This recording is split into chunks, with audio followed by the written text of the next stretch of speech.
is up there. So, narito ako ulit para ibigay sa inyo yung 6 to 12 na tips para makapagtipid ka ng pera. So, kung napanood nyo yung 1 to 5, ito yung continuation.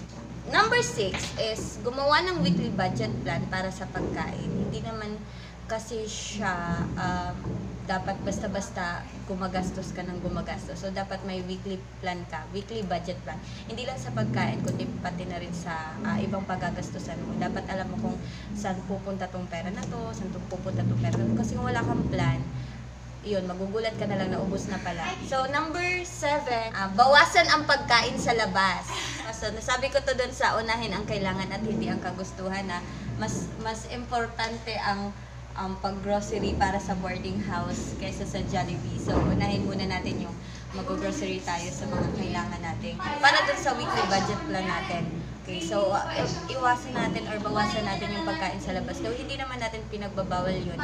Hindi natin sinabi na huwag tayong kakain sa labas. Pero, kailangan nating bawasan kasi alam naman natin kung gaano kagastos kumain sa labas, diba? So, compare sa kung magluluto ka sa bahay, mas mura. Okay, number 8, bawasan ang luho. Kadalasan kasi nauubos ang pera sa luho. Number 9, maghinay-hinay sa paggamit ng credit card. Sino may credit card? Okay, so maghinay-hinay daw sa paggamit ng credit card kasi baka masobrahan na ang paggamit natin, hindi na natin kayang mabayaran, kulang yung sinahod natin para mabayaran yung na kailangan natin bayaran sa credit card. Okay. Next is bawasan ang utang. Ay, Diyos ko, guilty. Bawasan ang utang. Kapag maraming utang, maraming babayaran. Kapag maraming babayaran, maraming mababawas sa sahod.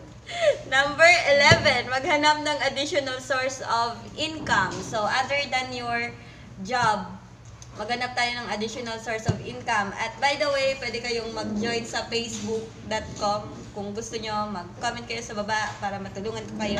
Advertisement! Pasok! Pasok! Pasok! Pasok! Number 12, ang huli ay paunlarin ang sarili. Meron sa next vlog.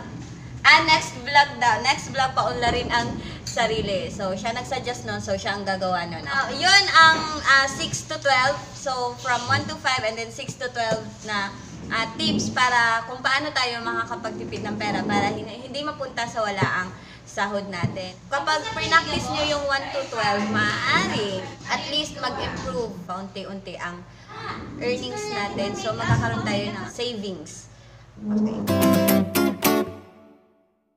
Next is bawasan ang boyfriend para tipid tayo sa gastos. Kung hindi pa kayo nakakapag-subscribe, subscribe nyo na yan and please hit the bell button for notification para mapanood nyo ang iba pang mga video. Thank you so much for watching and see you on my next video. Bye!